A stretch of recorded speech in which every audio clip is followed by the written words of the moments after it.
च्या खात्यामध्ये जमा होणार आहे। महिला आणि बालकल्याण मंत्री आदिती तटकरे यांनी ट्विट करत ही माहिती दिली आहे। निधी वितरण प्रक्रिया आजपासून सुरू होणार असल्याचं त्यांनी म्हटलेलं आहे। राज्य सरकारच्या वतीनं जे रिलीफ पॅकेज घोषित करण्यात आलं होतं त्याचा आज आढावा मंत्रिमंडळाच्या बैठकीमध्ये आम्ही घेतला।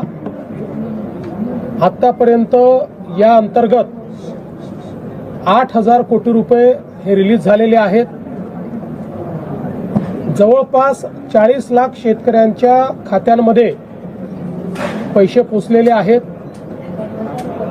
आज मंत्रिमंडळाच्या बैठकीत अजून 11,000 कोटी रुपये रिलीज करण्याला मान्यता देण्यात आली, कारण हे बजेटमधले पैसे नसल्यामुळे याला विशेष बाब म्हणून मान्यता देण्यात आली। आता हेही पैसे पुढच्या 15 दिवसांमध्ये शेतकऱ्यांच्या खात्यापर्यंत पोहोचवण्याचे आदेश आम्ही दिलेले आहेत।